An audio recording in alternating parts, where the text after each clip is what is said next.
Good evening. It is Wednesday, January 25th, 2023, and coming to you from Studio 1A at the Lonely Tree Media headquarters in Yakima, Washington. This is the Best Lamb Sports Show.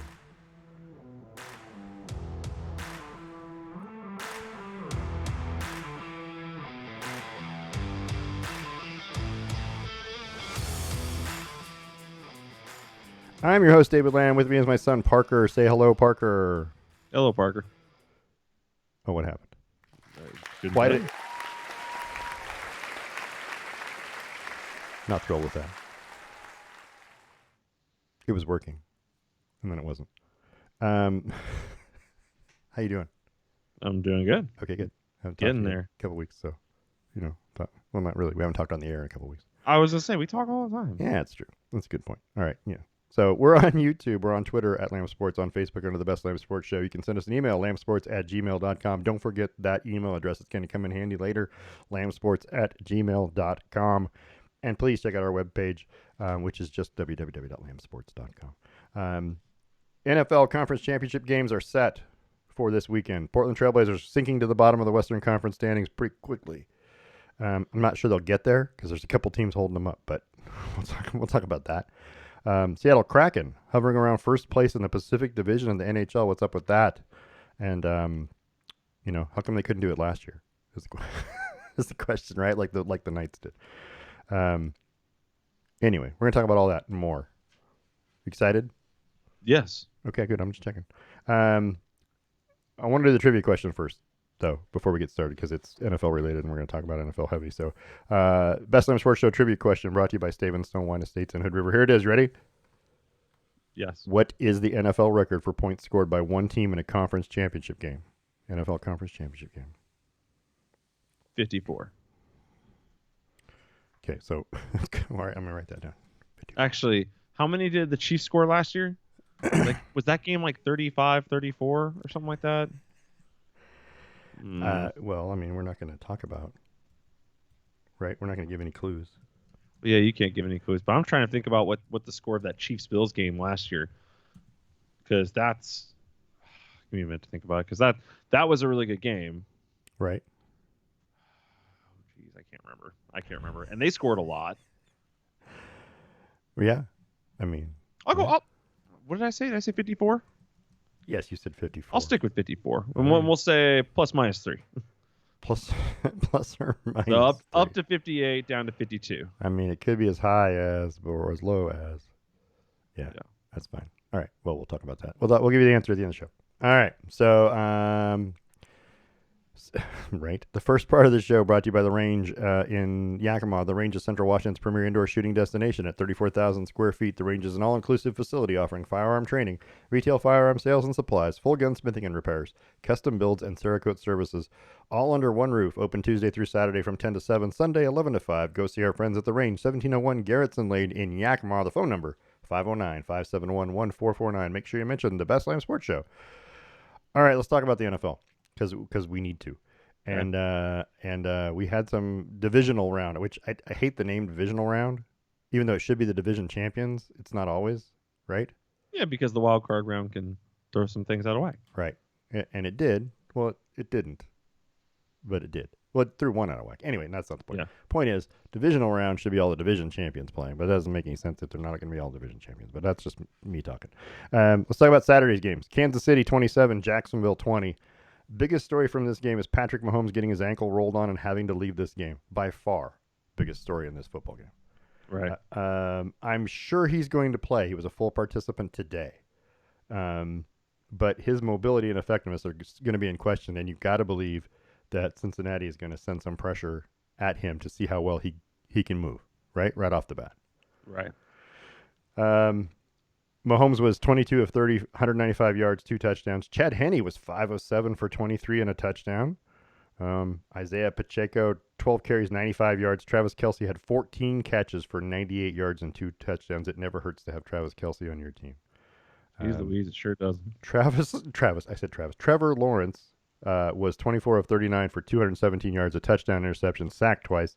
Travis Etienne, 10 carries, 62 yards, and a touchdown. While the final score was kind of close, you never really felt like Jacksonville had a shot in this one. Is that a good Yes. Yeah. I mean, which is exactly what everyone expected. You didn't think they were going to be in it, and I mean, the game has to start at 0-0, but realistically, they could have started them in the 10-point deficit. It would have been just about the same. And Travis Kelce is just, I mean, a man among boys out there when he catches He's them. incredible. 17 targets, 14 catches. He's incredible. I mean, yeah. I mean, and you know it's coming. Every team knows that he's their best wide receiver. Right. And yet you can't stop him. He presents such a matchup problem with, you know, who you're going to cover him with. He's fast, he's big, he's got great hands. I mean, I just don't know what else to say, but probably he's also a former quarterback. It's true. He is agile. He's probably he's got knowledge. He's the best tight end in the game right now. I mean, Yep. I feel comfortable saying that. The only thing George Kittle edges him out on is that George Kittle seems to make more incredible catches, and George Kittle seems a little faster. Yeah, George Kittle is fast. I think he's thinner. Yeah, I think he's a little smaller all around, so he's a little faster. But Travis Kelce has the better hands, like consistently. But also he's got Patrick Mahomes sucking him the ball. That never hurts anything. It's true. You might not have to make as many great catches if your quarterback's good.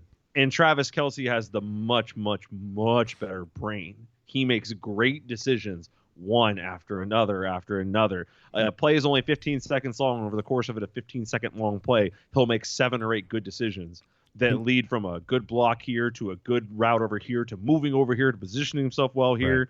Like, just, he's fantastic. And I was just going to say, because Patrick Mahomes is so good at extending a play, a guy like Travis Kelce who knows where to be when the play breaks down, how to get open at that point. It's the Russell Wilson, Tyler Lockett thing. Tyler Lockett is miles ahead mentally of every defender he plays. He's a little hamstrung by his size and his speed. He's not as fast or as strong as some of them, but because he's so smart, and as soon as a play breaks down, he's in the right position, or he's about to be in the right position. So give yourself a second, and Lockett will be open. Give yourself a second, Travis Kelce will be open.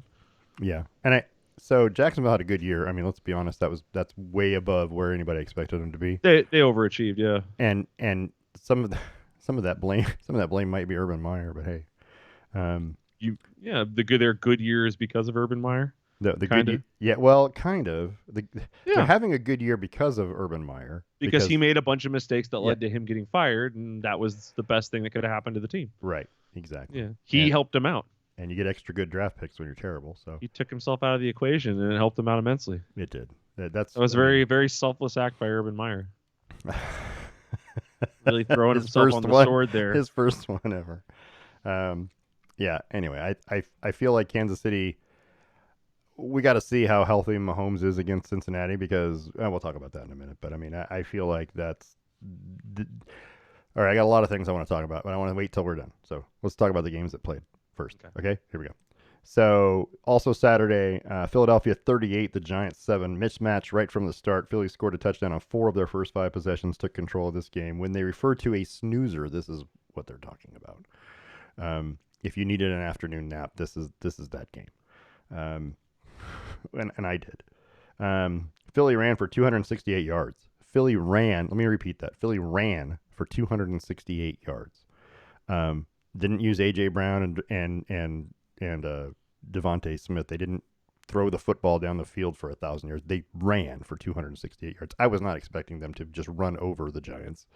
But hey, whatever works, right? 6.1 yards per carry as a team. Kenneth Gainwell, 12 carries for 112 yards, and 3 different Eagles ran for a touchdown.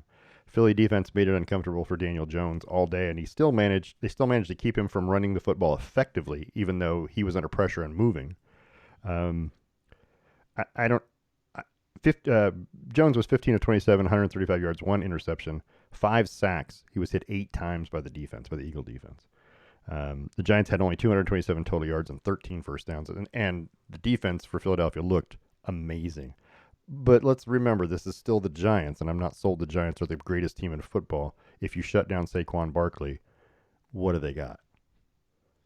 Yeah, I don't trust Daniel Jones. And Saquon is incredible, and they got some young receivers. It's an extremely young team, so you got to hope that there's no mental mistakes out there, which is what young guys are known for. And I think the Giants also overachieved this year.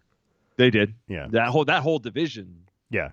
overachieved. The Cowboys, as usual, overachieved because they're a bad team. It's all right. They all did really well outside of their divisional play, where they pretty much just beat each other up, except for Philly, who went 3-1 in division or something like that. Yeah, Philly's pretty good. Or 2-1. I don't know. But yeah, it is very interesting. But to your point about the Giants getting ran over, they had the sixth worst. They've let up the sixth most rushing yards this year. Yeah, but I didn't expect Philly to do it. I don't think of Philly as a rushing team. Philly's a better rushing team, I think, than maybe they get credit for. Well, yeah, clearly. I mean, I'm not saying that I think they're world beaters out there, but they're middle bottom of the road in terms of rushing, situated behind the Falcons and in front of the Dolphins. Yeah. Jalen Hurts was 16 of 24, 154 yards and 2 touchdowns, and they didn't do anything wrong. Sorry, let me rephrase that. Philly was the 5th best rushing team in the league. Huh. Well, good. In the league. Yeah, that's so amazing. To match the 6th worst rushing defense in the league. Then I guess we got what we should have got. Yeah, we are who we thought they were. They are. I mean, I just don't think. I think Jalen Hurts can run the football, and I get that, but I don't anticipate the other players being great rushers for some reason, and I don't know. The Eagles why. had 32 rushing touchdowns this year. That is 8 more than their number one. That's 8 more than the next best team, which is the Cowboys. That's ridiculous. 32 rushing touchdowns, including 17 20-plus yard rushes out there. Good grief. Wow. They had a big year on the ground. That's crazy. I just don't think of them that way. I don't know why. All right, but I mean, yeah, they clearly showed that they can do it. So you got to stop them in the air and on the ground, which is why they win games. I mean, that's a tough team to play defense against. Here's another stat I could see. Yeah. 29.6 of their rushes and then a first down. That's pretty good.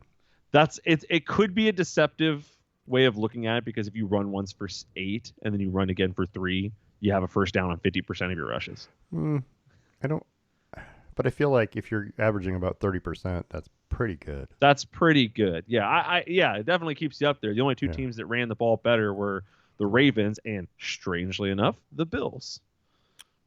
Yeah, that's because of Josh Allen. It's because of Josh Allen. That's exactly what I was thinking. Yeah. Okay.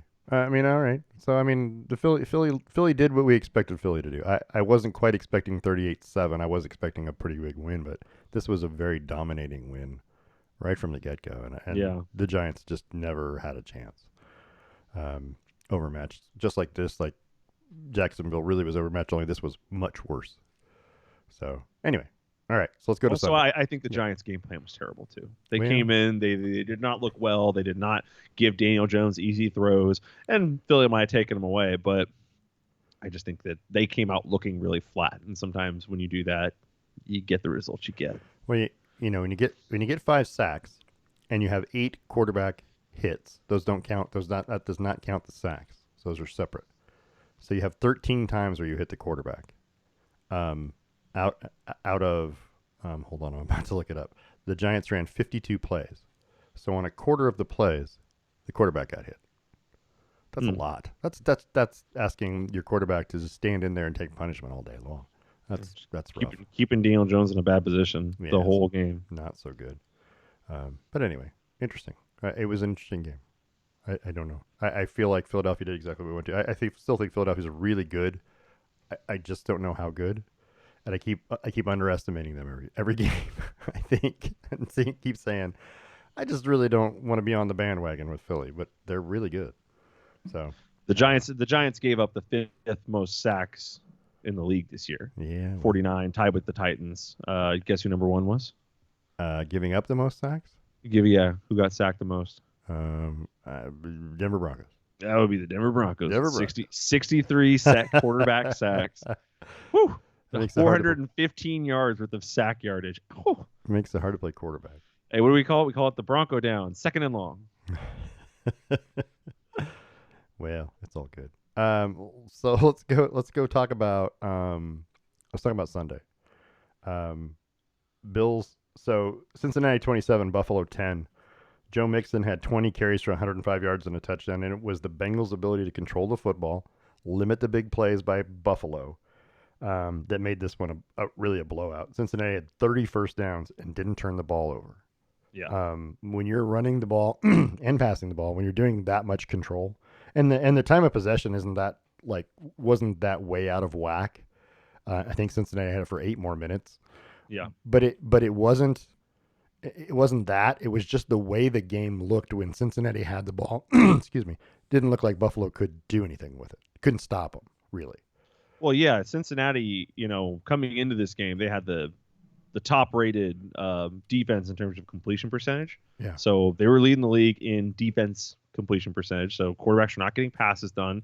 They were 3rd in the league in touchdowns, defensive touchdowns allowed. So people were not scoring touchdowns on them. They're fantastic. Yeah. They were and they had a good game plan.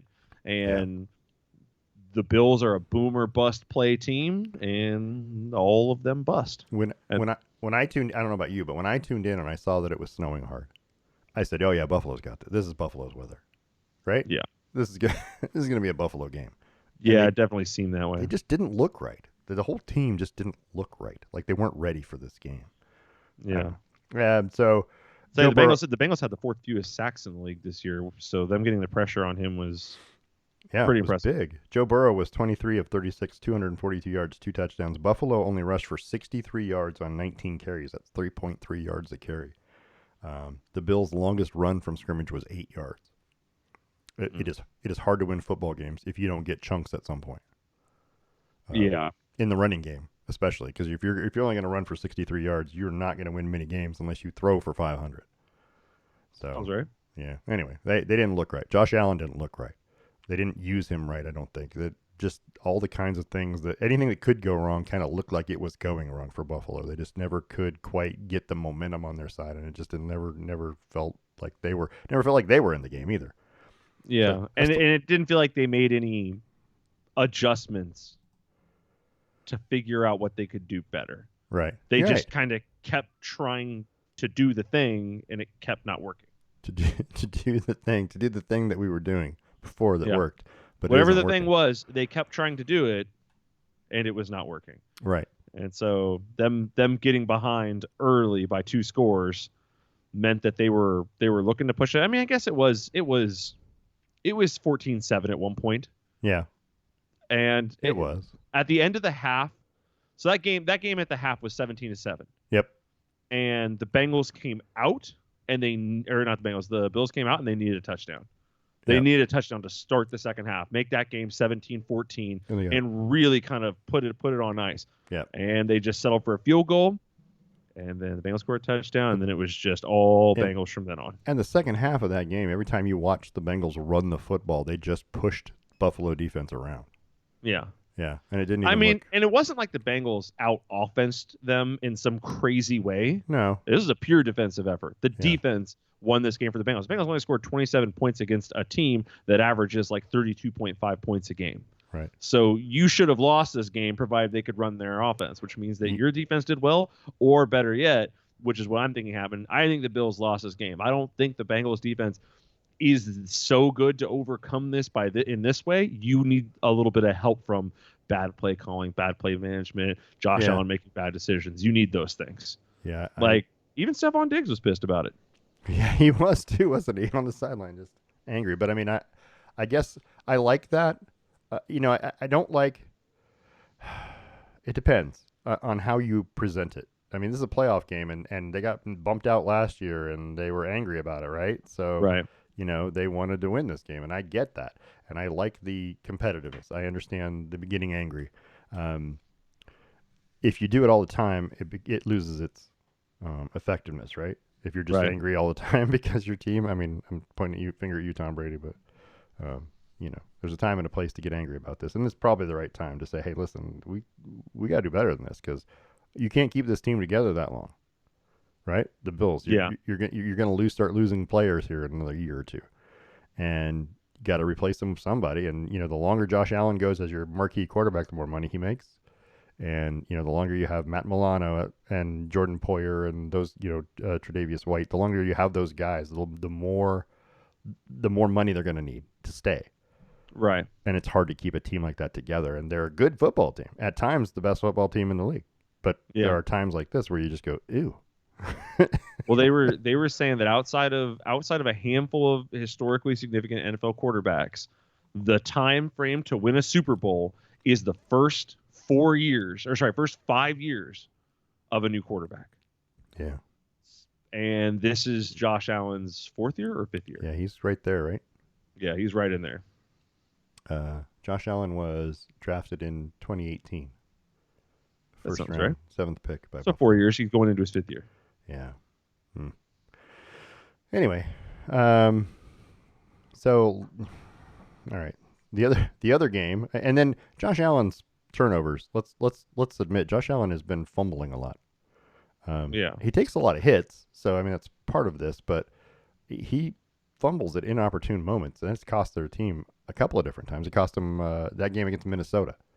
It cost them in this game. Not that they weren't going to lose this anyway, but I mean it's rough when your quarterback turns the ball over. But he's your leading rusher, and he's got the football, and I mean, what are you going to do? Yeah, his fumbles are definitely up this year. It was the second highest of his career. He had 13 fumbles this season, and in 2019 he had 14 fumbles. Oh, this was his fifth year. This was number 5. Yeah, this was number 5. Yeah. So yeah, so. He's 18, he 19, played 20. in 2018. He drafted in 2018, played in 18. Yeah. That makes sense. So yeah, this was his second highest year in terms of fumbles. So he definitely has some fumble issues. He does, that's for sure. It's getting. I don't want to say it's getting worse, but maybe it's getting worse as he gets. I don't think it's so significant because I mean he also he had less interceptions this year than last year. So That's true. like he had, I mean we're talking about one. He had 15 last year and 14 this year. Right. So you could say, okay, well he's got a couple more turnovers here, but he's got a couple less over here. It's just I don't know. Yeah. It's kind of all with him. It all seems the same. This year he did have 5 more fumbles than last year, and he did it rushing 2 more times. So I don't know. It's he definitely could shore up his hands a little bit, but he's also a quarterback. I mean, right. What are you expecting of him in terms of ball security? Well, that's true. That's a good point. But I mean, he's so big and strong. You just kind of expect him not to turn the football over. It's true. Yeah. He looks dominant when he runs and he leans forward. He doesn't slide. He just runs over you. And I kind of expect him not to fumble the football, but he does. And anyway, I don't know. Yeah, he's a great quarterback. He is one of the top, I don't know, 4 or 5. That sounds right. In the NFL, I'd put him in there at 4 or 5 probably. I don't know if I hadn't ranked him yet, but we'll do that at some point. But he seems like he should be up there. Yeah. Yeah, I mean, just because of winning being one of those intangible criteria that you want to see in a quarterback. He's a winning quarterback. They win football games when he's on the field. He makes smart decisions most of the time. He does a lot of really good things. Yeah. Like outside of a few blips here and there, he's pretty darn consistent, and that's ideal. Well, let's talk about the other one. The other one that happened on Sunday: San Francisco 19, Dallas 12. A defensive struggle, and we knew that San Francisco's defense was really, really good. Dak Prescott was 23 of 37, 206 yards, a touchdown, 2 interceptions. Both led to San Francisco field goals, both interceptions. With the Niners up 9-6 to start the second half, Dallas's first drive ended with a punt that was fumbled by Ray McLeod, recovered by the Cowboys' Damone Clark at the San Francisco 21. The San Francisco defense holds Dallas to a tying field goal. That was a gigantic swing in this game. That should have been a momentum shift towards Dallas, and the defense comes up and stops them, holds them to a field goal, and enabled them to make a couple of big plays down the stretch. And San Francisco just, in my opinion, looked like the better defensive team the whole game and did just enough on offense to win. Dallas made life difficult for Brock Purdy, which I said they had to do, but he didn't turn the ball over. Right. He was moving the whole time. He did not have a great game, but he was, he didn't turn the ball over. He did enough game management and drove them enough down the field. And George Kittle made a couple of big plays. This was a weird game to watch. You just felt like someone was going to bust open and start scoring touchdowns, and it never happened. Never really happened. Never really happened. It was a field goal game. It was a field goal game, and that was surprising after Dallas's kicking woes in the last game. And then the blocked field goal, or the blocked extra point, blocked field goal in the first quarter of this one. Right? I think it was a block extra point. And I was going, holy crap! Yeah. Is this going to happen again? Is it going to have struggles again? But he ended up making 2 field goals after that, I think, and Yeah, because Dallas scored a touchdown with the mixed extra point and then 2 field goals. That gave them 12. Yeah. Anyway, I clearly thought San Francisco was the better team. Yeah. They're we thought that going into it. We did. That's not a surprise. Dak Prescott's having one of his worst years of his career, and we had no belief that they were going to win this game. And at what point do you stop saying Dallas had a disappointing season and start realizing that this is Dallas. This is what you're going to get. And it's not disappointing. They did exactly what you'd think they were going to do. At this point, I think it's a self-fulfilling prophecy, right? Like, people talk about it enough and they hear it enough, and then they try and fight against it and end up making mistakes that make them believe it. Yeah. I don't know. Dak was 8-4 this year. Cooper Rush was 4-1, by the way. Just a heads up. Everyone needs to know that. I mean, just letting that be out there. Yeah. 66% completion on the year. It's not bad. He threw for a low 2860 yards. Yeah. In all the seasons where he's played in 12 or more games, he's broke 36, 33, 38, 49 and 4400 yards. He probably would have if he hadn't been hurt. But what I'm saying is, so in the season where he only played 5 games because he got hurt, big hurt. Yeah. He was already at 1800 yards in 5 games. True. That's true. Good and point. this season in 12 games, he threw for 2860. Because he came out smoking that year. I mean, he was on fire. He was looking MVP like. Oh, even though they were 2-3 when he lost. Yeah, he was going to throw for 6,000 yards. But he was also on pace. So over 5 games, he already had 4 interceptions. So he was on pace for 13, 14 interceptions. I mean, this year he had 15. Yeah. He's interception prone. He's not doing great. He's a 3.8 interception percentage. He is not the greatest decision maker with the football, just in general, I think, in terms of passing the football. I just don't think he has, for whatever reason. I mean, I think he's a great arm and he can hit, wide receivers when he needs to. There are some plays where I think he just makes a bad decision, whether that's just trying to get rid of it. Maybe he's worried about getting injured again. Maybe when it comes under pressure. I don't really know. I'd have to go look more into it, but he just seems like he gets rid of the ball sometimes and just kind of chucks it. Yeah. Seems like he makes some interesting decisions. There's more 50-50 balls than there probably should be. That's for sure. I think it's time for them to move on from him. Wow, that's going to be tough. I think it'll be tough for Dallas. You'd have to get somebody to replace him, and then and you're not going to get that this year. You went too far in the playoffs. You don't have a good pick. Honestly, put Cooper Rush back in there and let him play next year. And while you're working on drafting another guy or trading for another guy. Yeah. I mean, and that was my problem with what they did with Cooper Rush. Is Cooper Rush was a game manager. They did not open up this playbook at all for him. So you don't really know what he can do. But if you decide he's your one, next year, let's say they decide he's their one, they either move on from Dak or Dak sits on the bench. They decide he's your one. You try to open up the playbook and it fails. You're gonna look real stupid. It's true, but I feel like you went 4-1 with him in the football game, and you didn't even do anything. I mean, he just sat there and handed the ball off and completed the short passes he needed to complete, and you still went 4-1. Your defense is amazing. Yeah. The Dallas defense, Micah Parsons might be the best defensive player in the NFL.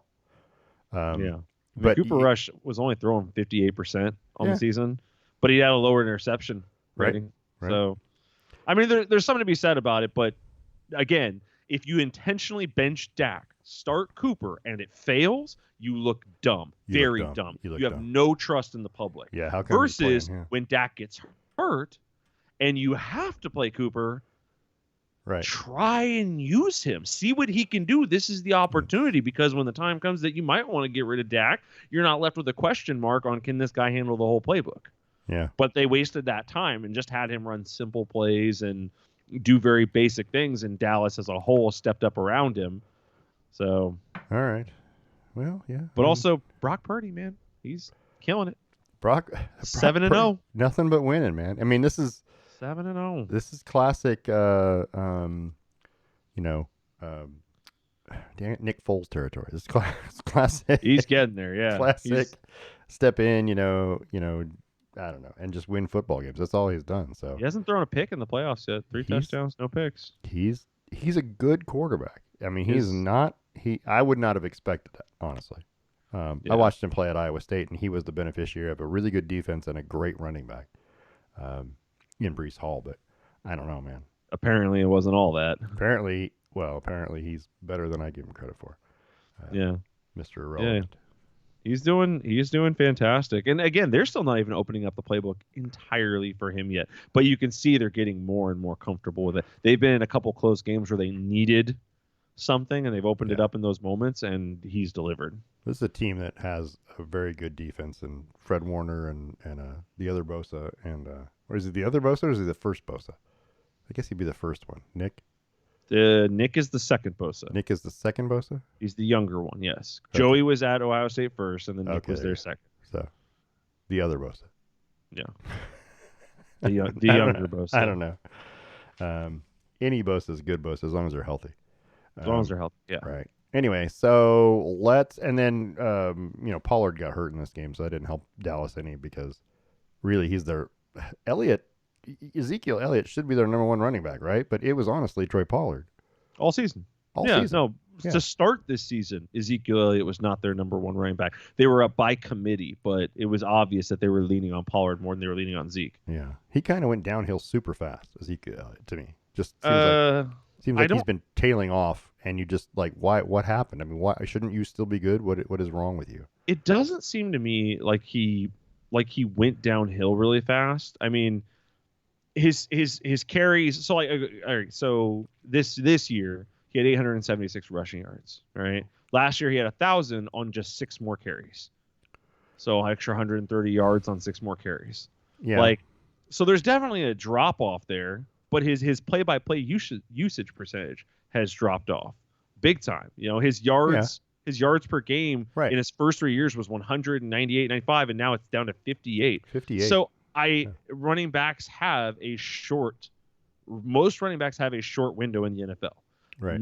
Very few are Frank Gore and can play for 12, 13 years. Most of them play for 6 or 7 and then disappear. Yeah. Zeke's been playing since the 2016 season. He's in his 7th year. He's at the end of his career as a running back. And they called him Troy earlier. It's Tony Pollard. He ran for 1,000 yards on 193 carries. That's pretty good. 5.2 is the average. That's really good. 9 touchdowns. But Elliott's the guy they give it to when they're in close. Is 12 touchdowns. I don't know. Tony had 1,000 rushing yards this year on sub 200 carries, 193. Right. He was doing fantastic. So right. And Elliott's average was 3.8 per carry. Yeah. With a long of just 27 yards. I mean, you need more big plays. I mean, that's what I'm saying. Running backs, the running game has to produce some big plays. If you don't get gash runs, then the other team kind of loads up to stop the pass when your team isn't running the football well. And you're right at the peak of Tony Pollard's rushing career, about 3-4 years. Yeah. So we'll see what happens next year, but they're paying Dak Prescott a lot of money, and they are paying him a lot of money, and they're paying Ezekiel Elliott a lot of money, and they're not really getting that good a return on it, in my opinion. So there's some things that need to change probably in Dallas, but will they? I don't know. I don't know what Jerry Jones does because he seems to confuse me every time he does anything. Let's talk about conference championship game, shall we? Cincinnati at Kansas City. The Chiefs lost to the Bengals on December 4th in Cincinnati, 27-24. They lost by that same score in last year's AFC Championship game. Cincinnati is 7-1 in its last 8 games against Kansas City, dating back to 2008. Not that means anything because these are 2 different teams since then, but what does Cincinnati need to do to win in Kansas City? Cincinnati needs to, if Patrick Mahomes is Assuming he's healthy. Oh, okay. Assuming Patrick Mahomes is healthy, you have to put pressure on him and get him out of the pocket, but you have to play disciplined secondary coverage. So you need him moving, but you can't give up anything downfield because there's this little moment when Patrick Mahomes leaves the pocket when he's especially dangerous. Yeah. And that's the moment where you have to be, okay, your defense did their job. They broke down the pocket. They got him out. And then that's where your secondary had to have been on their game, keeping those receivers in check. That's all you can really do. You can try and stop the run, but the Chiefs don't really rely on the run that much. It Right. works for them because you cannot load up to stop it. They will destroy you. Yeah. So your hand is kind of forced in allowing a little bit of running yardage, but putting the emphasis on stopping Patrick Mahomes. If he's hurt, then it's simple. You have to get to him. You have to get to him. Again, disciplined coverage and get to him. Doesn't matter if he's leaving the pocket or not. Like, that's not as important. Like, pushing him out of it isn't as important. But you have to get Just pressure keep the on pressure him. on him, yeah, because make him move if he's not Make mobile. him move. Yeah. Because then he won't be able to make And those miraculous throws. He won't be able to do those things. He'll throw some bad passes or just throw them away. Some ducks. Yeah. He'll throw some ducks. So on the other hand, what does Kansas City need to do to stop Cincinnati, who seemingly is invincible this time of year? I mean, what can Kansas City do to slow down what is really a balanced attack by Cincinnati? Well, as we said, they're not an offensive juggernaut. All right, so they're not blowing teams out by a lot. I mean, they barely beat the Ravens in the final game of the season. Yeah.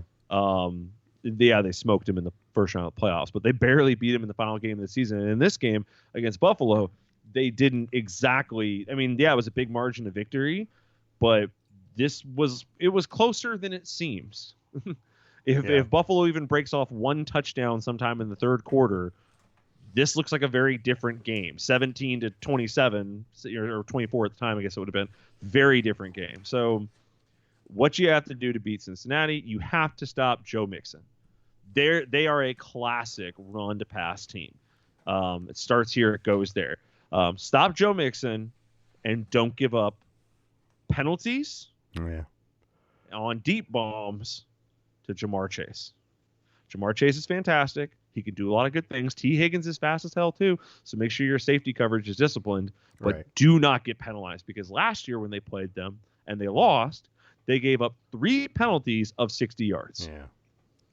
And I think pass interference penalties down the field because you slightly handsed up Jamar Chase a little more than the ref likes. and I think it goes both ways in terms of when you talk about Patrick Mahomes breaking the extending the play and breaking out of the pocket, you are watching his wide receivers get really good, because you learn from people like Travis Kelce getting really good at, they're already doing crossing routes, right? Because that's what Kansas City does. They don't throw the ball deep down the field. They throw the ball across and they make someone break loose. But when he breaks out of the pocket, they are really good at adapting to that and knowing where he likes to go and finding that seam and just sitting down. And it creates a lot of penalties. You'll see that a lot of times. A lot of pressure. A lot of holding, holding or illegal contact. They are the most held wide receiving tight end group in the league, and it's because Patrick Mahomes will get out and they know, like, hey, I'm coming across this way. I'm going to cut right back, and their guy's going to reach out and grab me. And I'm going to flail my arms in the air, and I'm going to get a holding. And I think some of it has to do. Mahomes can see that there's a guy when his wide receiver makes a cut. A change of direction, and there's a guy on him, he immediately gets rid of the football, and that they got to hold him because he's already got him beat. Yeah. So I mean, there's a lot of that. So I think it's going to go both ways with the defensive penalties. You've got to stay with those wide receivers for Cincinnati because they are fast, but Travis Kelce creates a matchup dilemma. I think that I'm not sure Cincinnati has an answer for. They did last year though. They've got some decent linebackers. Nobody crazy. Last year, it's a common belief, and I firmly believe it, the Chiefs beat themselves. Sure. They did some strange play calling a little later in the game, not being maybe as aggressive as me and other fans thought they should. Right. I think if anybody's going to learn from that sort of mistake, it's Andy Reid. Who wins this game? What's the score? Chiefs win. I'm going to say they handle it because Patrick Mahomes hasn't beaten Joe Burrow yet. No.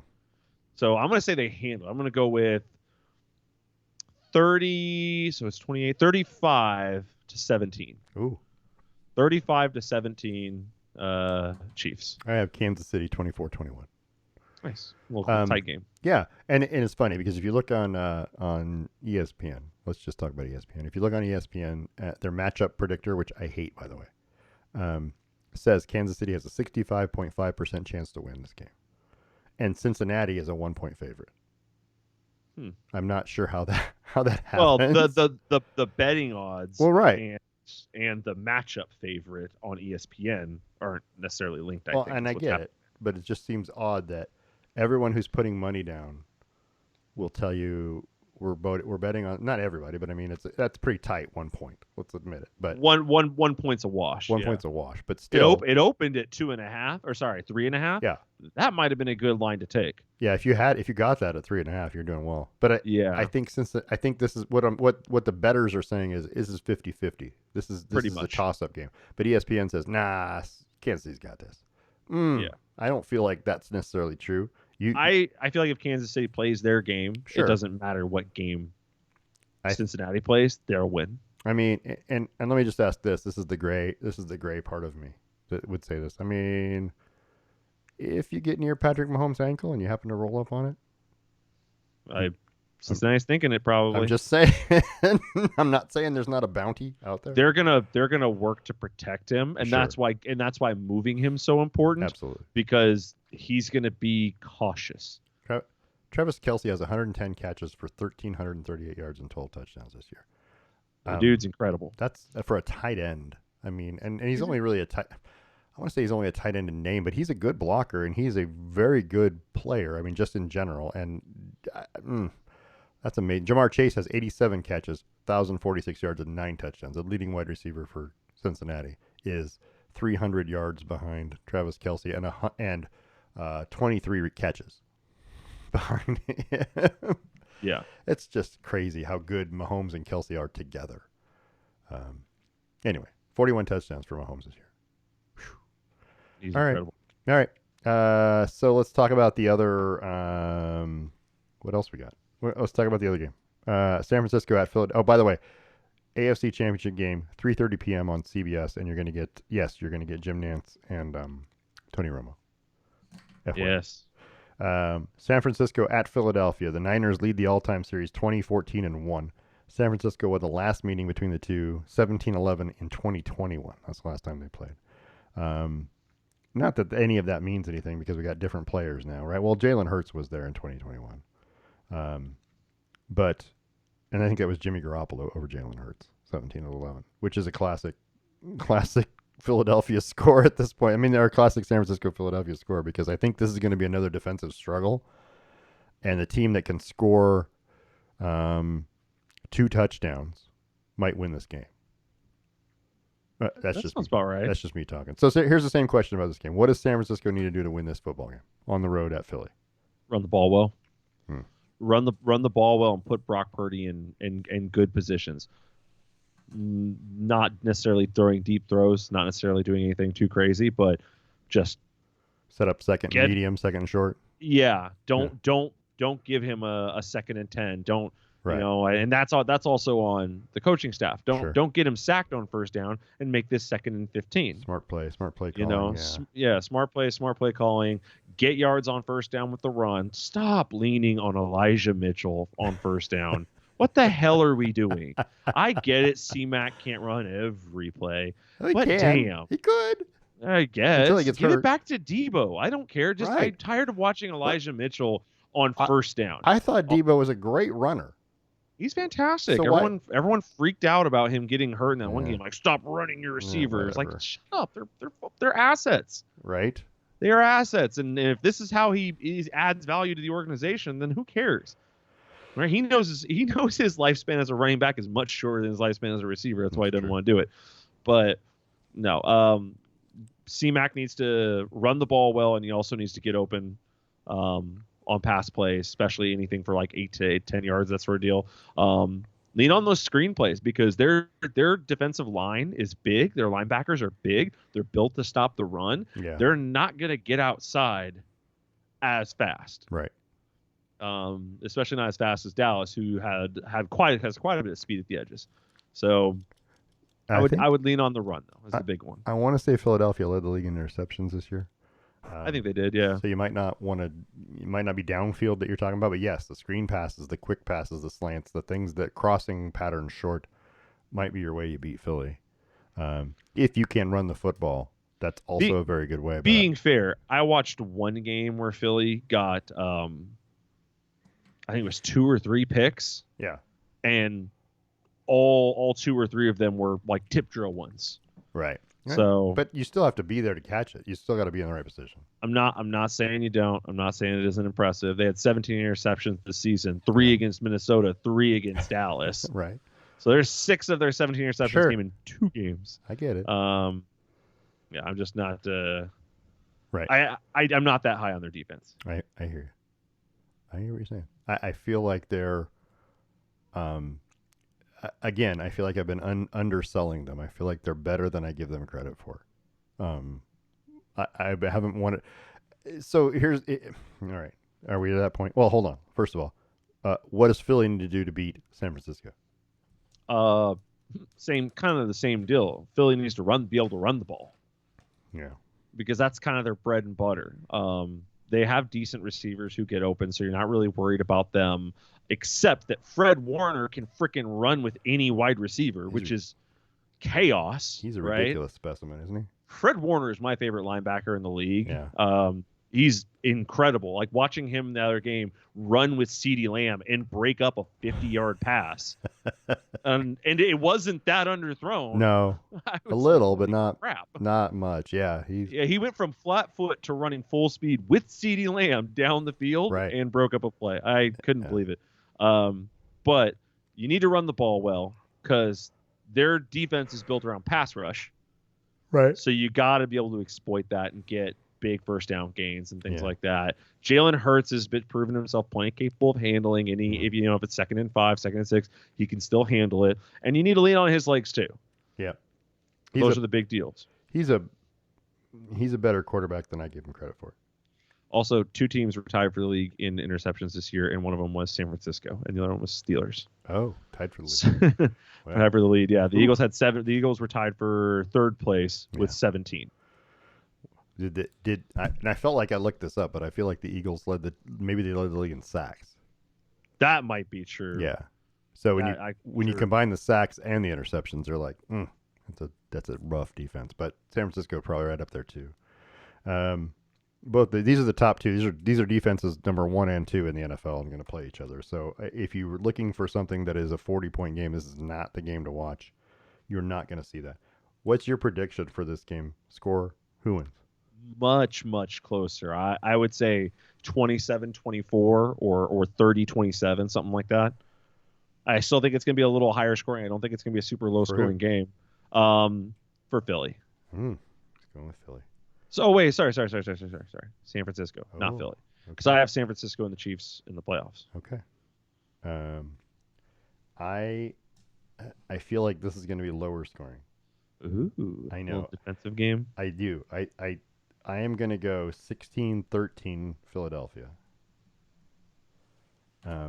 Field goals galore. There's going to be 5 field goals and 1 touchdown each.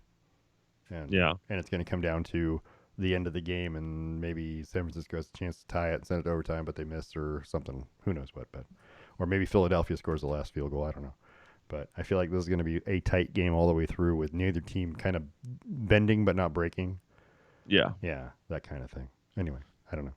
Yeah, Philly's leading the league in sacks, by the way. They are 4.2 sacks per game. The next closest is New England and Kansas City, both at 3.2. That's a lot. And on the road, Philly's got a higher sack rating, 4.6 sacks per game on the road. At home, it's 3.8. Well, they're playing at home, so.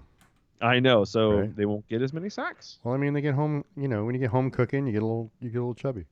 And in their last 3, they had 4.7. Right. Where last one they had 5, which means that the 2 games before that they must not have had that many because that's being weighed down heavily by that 5. That 5 is holding it up. So you got San Francisco and Kansas City in the Super Bowl. Yes. And I got Philly and Kansas City right now. I mean, I have to go look back next week after these games are over and we talk about it. I'll go look back and see what we predicted when we started. I think I predicted Kansas City Rams. Yeah, I think we all thought the Rams were going to be better. Yeah, what a shocker! So I think we all get a mulligan on the Rams. Yeah, I don't know if we get a mulligan because they clearly took a season off too. We're gonna call it a mulligan, but I don't think we get a mulligan. I think we just screwed that one up. We do. I mean, you can't really predict injuries, and that had a lot to do with a lot of things this year. So It's true. It's true. That's another thing that could work in Kansas City's favor is an extra week. They got a couple linemen that need to come back from injury. Yeah. That could be a good deal for them. So yeah, I mean, you get that extra time. I don't know. So let's move along. So we got to talk about second half of the show here. So let me pull the right things up so we can talk about the right things. Second half of the show brought to you by Boss Kitty Hand-Dyed Yarns. Be sure to tune in to BossKittyLive.com for knit-alongs, games, fun, exclusive sales. Go on the BossKittyShop.com website. Get your kitty glitter yarn. Looking for a gift? Get them a Boss Kitty Shop. Tongue-tied. Boss Kitty Shop virtual gift card and let them pick it out themselves. That's Boss Kitty Hand-Dyed Yarns. Yarn so boss you'll knit your pants. So second half of the show, we're going to talk about a couple of things. I want to talk about the NBA and the Portland Trailblazers specifically. They're now 22-25, 12th in the Western Conference. 12th. I'm going to repeat that. There's only two teams worse than them in the Western Conference. Is that right? That can't be right. There's got to be more teams than that. sounds right. They're playing right now, and I think they're getting smoked. There's three teams worse with a worse record in the Western Conference right now. That's the Lakers, the Spurs, and the Rockets. The Lakers, who they lost to the other night after having a 25-point halftime lead. That was ridiculous. And then they went out and beat the Spurs, who are 14 wins this year. So the Spurs are terrible. The Rockets are terrible. They're the things that are holding up. They're buoying the Blazers, keeping them from being rock bottom, I guess, at this point. I don't know. They're 3-7 in their last 10 games. They've lost 4 games to Oklahoma City, who's ahead of them right now by a game. They just feel like they're missing something, and I don't know what it is because no one's hurt really, right? So, Not really. So I mean, I think we've said all along that they're missing a bigger element, a big guy, and I think the Lakers did what the Lakers wanted to do, which was go big against the Blazers' small lineup, and it works sometimes, and it doesn't work sometimes. The Blazers are one of the top 3-point shooting teams in the league. That they don't, for whatever reason, they don't always shoot well, and they don't have enough inside presence to. Well, there's a picture right there of Nikola Jokic, and he dominates Portland when they play, because Jokic can't stop him. So anyway, I don't know. There's a lot of things going on there. They beat San Antonio 147-127 on Monday night. Lillard had 37 points, 12 assists for Portland. The win snapped a 3-game losing streak that included that 25-point, debacle. The loss to the Lakers. They should have won that game. They're playing Utah right now. You're absolutely right. And they're winning now. Are they winning? They were down 31-19 at the end of the first, and that was the last update I saw. It is 74-70 Portland at the moment in the third quarter. Portland had 47 points in the second quarter to get back in this one. Yeah. That's a lot of points in a quarter. Portland is capable of scoring a lot of points.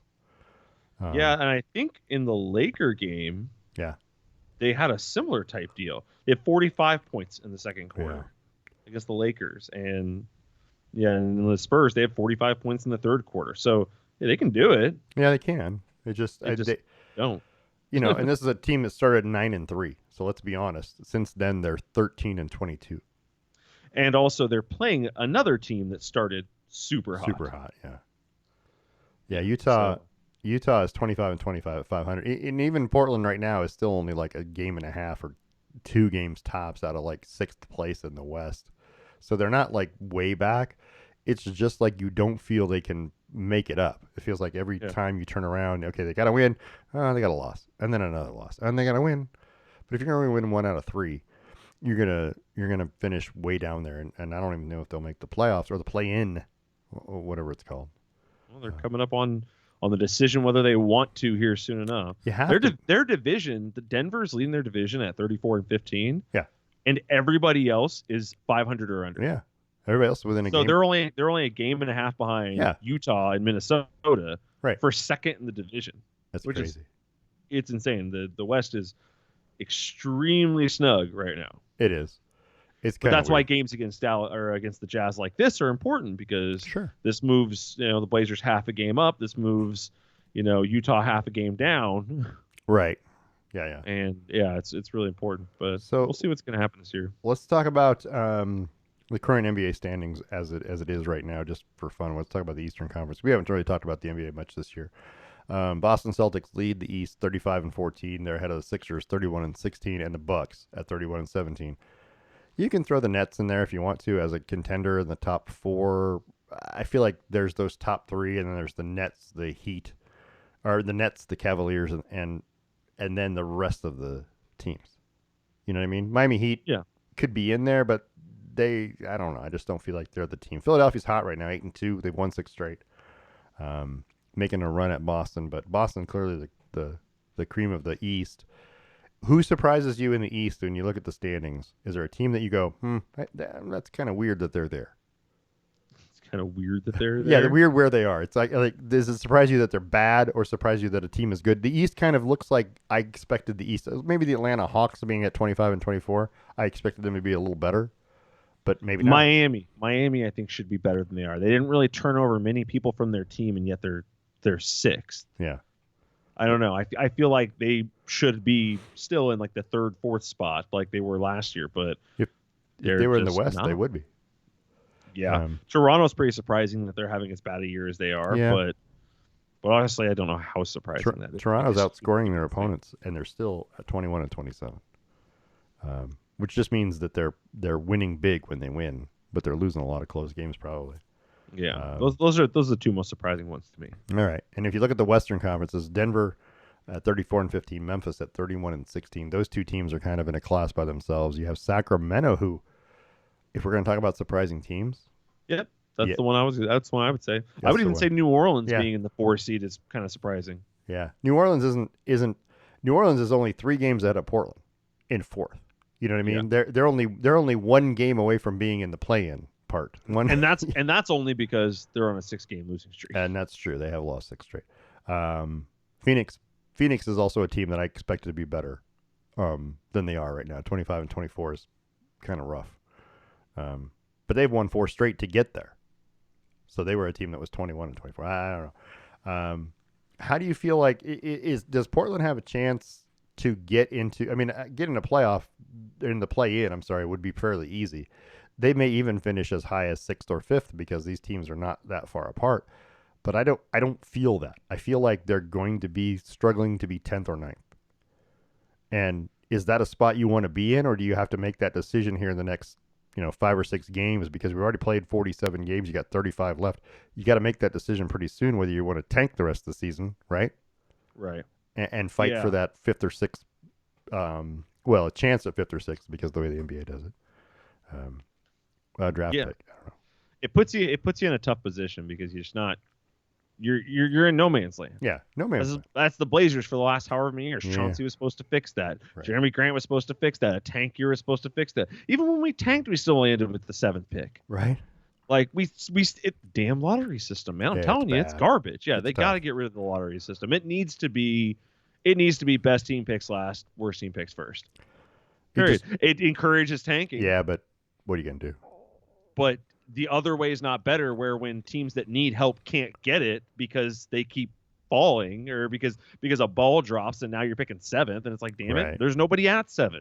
Right. If it's not 1 through 5, it's usually garbage in this league. Yeah. Usually. I say that. There's a lot of guys that come out of the other spots. And then they botched it by picking Shaedon Sharpe. When they had a potential 4, the guy from Memphis, Jalen Duren. Yeah. Sitting right there. And they took another freaking guard. Well, that's their. You know what? Portland, I think, is gun shy of taking big players just to begin with. But Chauncey was supposed to fix this. I get it. And the new GM was supposed to fix this, and they didn't. They didn't do it even kind of. Right. And it's just quite aggravating. I want them to be better. You know what? I wish they were. I agree. I would like the rhythm to be better, but they just aren't. And if you look at I'm looking at the league leaders here. Damian Lillard is 2nd in terms of 3-pointers made per game. He makes 4 3-pointers per game. Like I said, this is one of the best 3-pointing shooting teams in the league. But they just, because we talked about it the other night when we were at that Dallas Mavericks game. Even Jokic hits 40% of his 3-point shots. When you've got that going on, you're hitting a lot of 3-point shots. But if it's all relying on a 3-point shot, and you're not doing anything else, you can't compete inside in those games where they slow the tempo down and you can't get running, you can't get open. That's where Portland, I think, struggles. in general, is those games where they need to be more physical. Just because they're not. And I don't think CJ McCollum was great with Damian Lillard, and that was a problem, right? Because you got two great guards, but no big person to compete, you know what I mean, with other people's big people. And then what'd they do? They got rid of McCollum. Okay, great. So you got who? Anthony Simons. So now you got Simons and Lillard, who are both two small guards. And you're in the same situation you were in. I mean, you really are. Yeah. You're going to get what you always got at this point. I don't know. I don't know that there's a trade to be made. Damian Lillard is expensive. Very expensive, yeah. But there's other teams with 2 stars on their team. There's got to be a way to do it. You just have to be willing to pay the money, right, to do it. I don't know who the answer is, or if there's a person that's willing to come to Portland. Because right now, would you come to Portland if you were? I mean, maybe if you're on Houston or San Antonio, but if you're on any other team, would you come to Portland? No, I'm not coming here. I don't. Right. There's no attractiveness to Portland if it seems like the management and the ownership isn't going to make any sort of good changes. Right. They're not doing what it takes to win a title. You know what I mean? They're not committing to it. They're just kind of, well, we hope this kind of works. The other thing I wanted to talk about the NBA, by the way, and this happened the other night. The Warriors sat out Klay Thompson, Steph Curry, and Draymond Green in one of their regular season games under the load management thing. So here's my little rant, and you can tell me that I'm wrong. You can call me wrong all you want.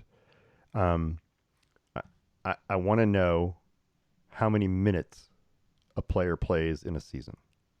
Total minutes? Yeah. So how many minutes does that changes? I guess that changes by player. Yeah. Right. So I want to know how many minutes they actually play over the course of a year. So let's say you played 40 minutes of the 48. Let's say you averaged 40. I feel like that's a lot. But if you played 40 minutes and you have 82 games, right? Right. So you're playing 40 minutes a night, 82 times a year. Yeah. I feel like this is your job. Why do you need a break? What is it that you need? Okay, you need 1 day off? Okay. Do you need 5 days off during the season? This is what you do for a living. This is not like, oh, I'm so stressed out that I need a day off. Is that really what happens? I mean, shouldn't you be good enough to play 40 minutes a night every night that you go out there, 82 times a year? That's all you have to do. You don't have to go play like every night. It's not every night that you're playing. But you see these guys on these back-to-back game nights where the second game, they take the day off. Why?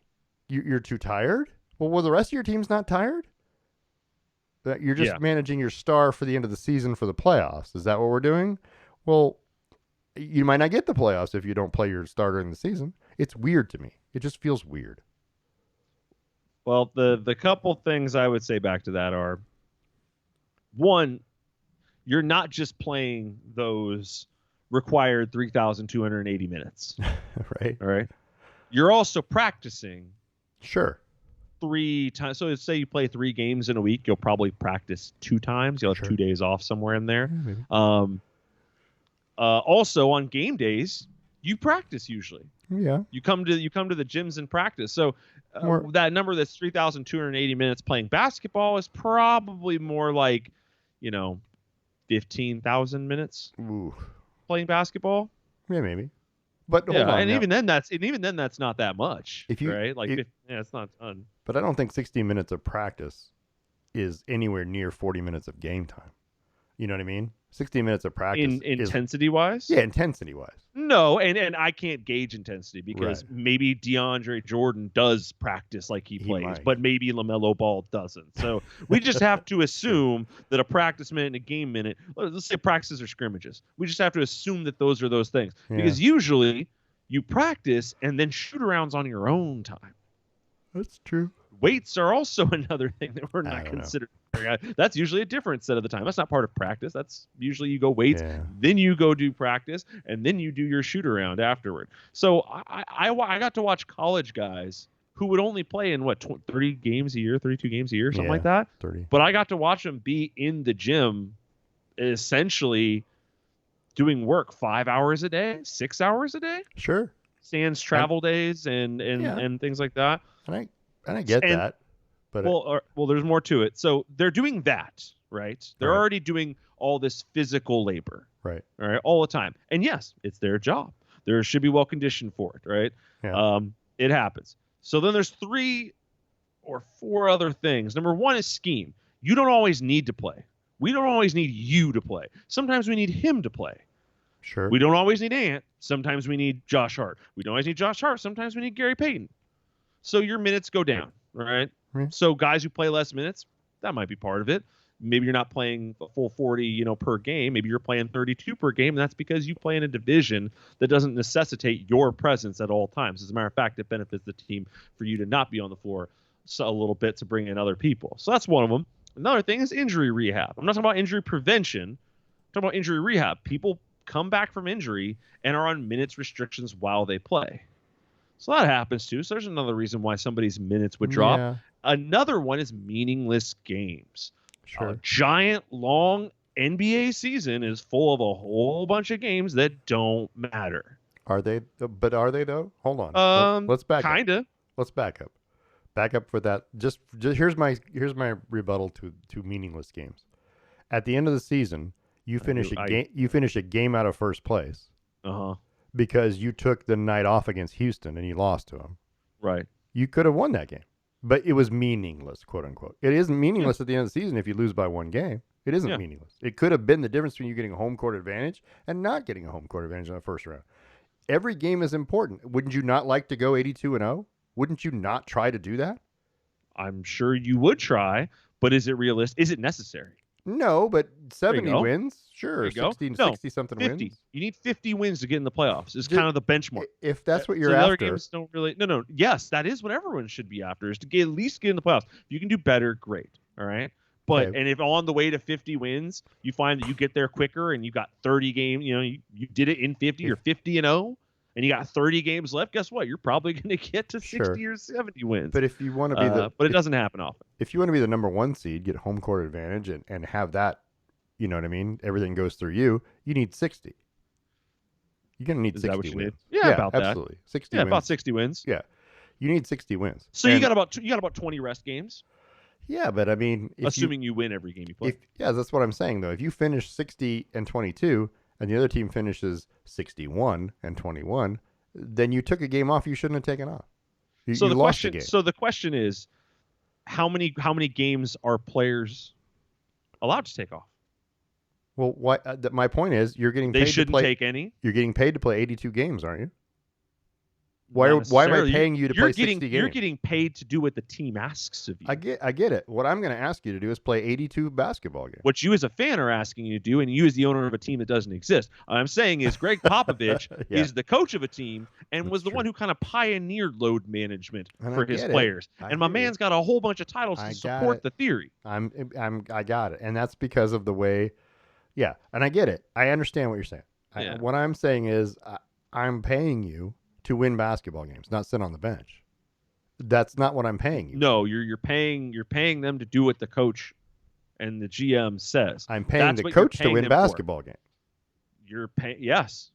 And the coach will decide the best way to win the most efficient amount of basketball games that will get them to the place and put them in the best position. I guess in the NBA I would be Jerry Jones.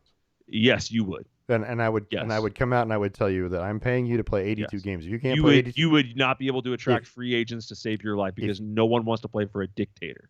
You want a partnership. These guys are too valuable on a day-to-day that they don't want to be controlled. They want to be worked with. Do you think there's a player in the NBA right now that you could go up to and say, "Hey, we want to be 60-22 next year. We don't want to be 82-0." And they're okay with that? No. So they're all going to tell you they want to win every single game, don't they? Right. Cool. Yeah. So why would you not go out and try to win every single game? Well, so you have to ask him the next question. So you want to be 82-0, don't you? Yeah. You want to play all 40 however minutes of all 82 games? Well, absolutely. I'm not saying. They're going to say yes. Of course they are. You're asking a stupid question. I'm talking about. I want to be 82-0, and I want to play all the time. Why can't your load management be, hey, I played him 20 minutes tonight, and it was enough for us to win. I didn't play him 40 minutes like I normally do. Why isn't that the load management? Why does it have to be, oh, well, he played 36 minutes last night, so he's going to get tonight off? That seems to me to be stupid. We're going to take the night off. We're going to lose the game because my star player is not playing. 3 of my star players are not playing in this game. The top 3 players on my team we're just going to sit them out. We're intentionally losing this game. That is tanking in any stretch or form. You're tanking one game. It may not be enough to be a big deal, but what I'm saying is, why can't you guys have played 15 minutes each? I hear what you're saying. Just to give your team the boost. I get what you're saying. It's just not. It's not as so. You make it sound like this is time when working would be better for both you and the team, because again, it's a partnership. It isn't just about the team. It's about the athlete too. Mm-hmm. This would be better for you and the team than resting. And that's kind of true sometimes, and there are a lot of other times when it's not true. But the bigger question is, how many guys are actually sitting, and how often is it actually impacting? How about this? You come out and play 20 minutes for me. I know you played 40 minutes last night. You come out and play 20 minutes hard for me tonight, right? Tomorrow, when we're supposed to have practice, you can be excused from practice. That sounds like you getting into a partnership with the player much better. Yeah. Yeah, that's a load management. And go, I'm paying you to play. I'm paying you to win. 82 games, 40 minutes. You get out there and you do what I tell you. But that's load management in a different way, as opposed to, hey, all you players who are the top players on my team, you're going to have the night off. So who are the offenders of load management that you're talking about here? Let's hear it. Well, I don't know. We got to know this stuff. All right, so I know who Golden State clearly did it the other night. Golden State does it every once in a while. Yeah, every so often. But it's not always on back-to-back. This is my point. Hold on, this is my point. There are team continuity. There are fans who are paying to see one of those 3 at a minimum play in a basketball game. From a fan perspective, it's garbage. Guess what? As a coach, you're not paid to play for the fans. You're paid to win games, right? That's what you just said. You're not paid to make the fans happy. You're paid to win games, and in turn, that will make the fans happy. Why couldn't they take Curry gets the night off and Thompson gets tomorrow off and Draymond gets the next night off? Why couldn't you do that? But you couldn't do that. Because they aren't like security guards, all right? They work in unison on the court. They kind of all are. Right? They're not just running shifts out there. Draymond's like they work in unison on the court. So you want them all to be the same level of rested, the same level of energized, the same level of this. Even though it's not going to be perfect because Draymond's a bigger guy, uses more energy than Steph does, blah, blah, blah. But you want them to be as close to incohesion as possible. Yeah. How about this? Maybe those aren't load management days. Those are team building exercises. Sure. Where Dre, Steph, and Clay get back on the same page for a day. What do they do? I mean, what are you doing? Go to the freaking mall, eat sarku, whatever you do on a team building teriyaki day. Chicken. Go get teriyaki chicken at the mall or something. It sounds go delicious. Buy a car. I don't know what people will do with that volume of money. So. I'm having that right. I'm having that tomorrow night, by the way. Teriyaki chicken. So anyway. But I from a fan perspective, 100% agree. It's despicable. It's garbage. You need to be able to refund my ticket if the person who's on the cover of the pamphlet is not playing. Correct. Yeah. 100%. Absolutely. 100%. I completely agree. Yeah. But from a coach's perspective, winning 82 games isn't one, it's not realistic. And sure, you can try to achieve it, but it's also not necessary. So strategically placing rest games in positions that your physicians have told you are high risk moments, back-to-backs being kind of the ideal of that. Two days of big activity in a row. I just don't understand that theory that a back-to-back is any more stressful than you playing 48 minutes in an overtime game on Saturday. Why couldn't you play 25 minutes this game and 25 minutes this game? Why is that any more stressful than playing just the 50 minutes one night? When you're super tired at the end of the game. I don't have the data to support it, so I don't know. That's weird. But I'm guessing this call isn't just a frivolous call. I'm guessing this is something that a team's medical staff is going, this is probably the best thing for them. I'm sure. Again, this decision isn't made for the fans, and I get it. It's an entertainment business, and that sucks. As fans, we deserve better than that. But also, that's what happens when you put all your eggs into, 2 players on a team. These are your superstars, and that's it. And when they sit, why are we even here? I don't know. So, yeah. Anyway. So, yeah, I agree with you on the fan side of it. The coaching side of it, I can see value in it. So, we're going to move along. Okay. We'll talk more about that later. Seattle Kraken are 27-14-5, currently third in the Pacific Division after sweeping a 7-game road trip, which was an NHL record for games won in one single road trip, by the way. They were temporarily in first place in the division, but they've lost 3 of 4 since, including a 2-1 OT loss to Colorado Saturday at home. Seattle's playing the Vancouver Canucks right now, and if I'm not mistaken, because I'm looking at it right now, Seattle leads Vancouver at the end of the second 5-1. Seattle looks like a legitimate playoff team, clearly. You couldn't, like we said before, you couldn't get into a Kraken game last year because it was an inaugural season and everything was so expensive. And this year they're going to be a playoff team, and you can't get into a game this year because it's so expensive. Is anybody ever going to get to see Seattle play? I mean, who's watching Seattle play? You got to be super rich, apparently. Yeah, there's lots of people that have them. Yeah. It was worth it to try and get in on the ground floor and get some season tickets right away because when the season started last year, they were not sold out. You could still go buy season tickets. That was a mistake. Right. Because you can sell them now easily every game. Right. It's kind of crazy. I mean, Seattle just looks good. It is a good-looking hockey team. They score points, and it's a team effort. I mean, it's one of those things where if you look at the leading scorers in the league, there's, none of those top guys are from Seattle, but there are enough guys scoring goals throughout the lineup that they look really good. Anyway, it's fun to watch them win. I've been watching a lot of games, so I mean, it's fun to watch Seattle play well, and I'm happy for them. But I'd love to go to a game. Yeah, we'll get there. We'll get to one of them. Yeah, I'd really love to go too. They seem like they'll be a blast. I need to call and see if I can get some media tickets. Do it. Yeah, right? Give them our podcast link. Give them the yeah, right. Say we're boosting you guys up. Go Kraken. We can start that every podcast with Go Kraken. Anyway, that's all I really got to talk about tonight. Did you have something you want to talk about tonight? I did not. No. Okay, you know what I mean. I hadn't done it in a while, and I wasn't thinking. That's okay. We've already gone longer than I thought we were going to go. Just with what we had. So let's talk about the trivia question, right? Stave & Stone trivia question. I keep saying that. It's not right. The best Lamb Sports Show trivia question brought to you by Stave & Stone Wine Estates and Hood River. The question was, what's the NFL record for points scored by one team in a conference championship game? And it's funny because I wrote the wrong thing down here. That wasn't the question I meant to write. Okay. The question I meant to write was in a playoff game. Oh. Not in a conference championship game. That's the question I meant to throw out there. Who scored the most points in any NFL playoff game? I'll stick with 54. 54. Okay. Do you have any idea who it might have been? Negative. Okay. So the answer, well, first of all, the winery at the Vineyard for Stave & Stone Wine Estates, 3827 Fletcher Drive, 7 days a week from 12 to 6 for indoor and patio dining. Downtown tasting room open 12 to 6 Thursday through Sunday. Call them 541-946-3750. That's 541-WINE-750, or email them info@staveandstone.com for more information or to make reservations. Anyway, I had to throw that out there. So the NFL record for points scored by one team in a playoff game is 62. And it was in 2000. It was January 15, 2000. Jacksonville beat Miami 62-7. And that was Dan Marino's last football game. Also Jimmy Johnson's last NFL football game. So there you go. Throw that out there.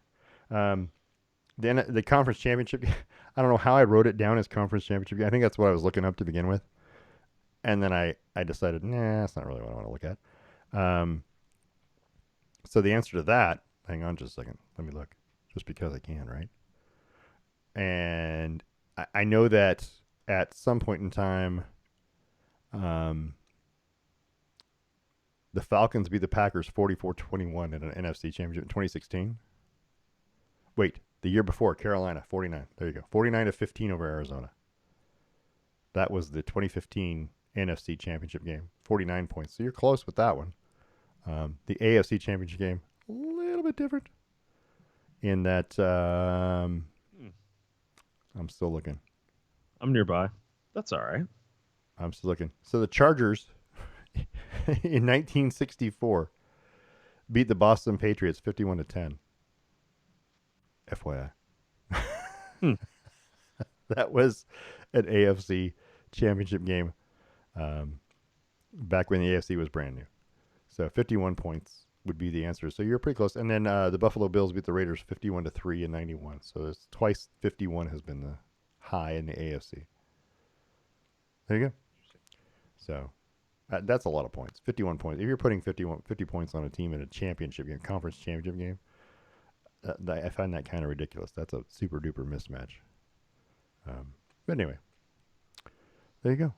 How So, exciting! It is exciting. I was close. You I were feel close. good about You were close. Yeah, you were in the ballpark. So there you go. And you had to know that my answer was going to be a Dan Marino related answer. So just saying. So let me just say that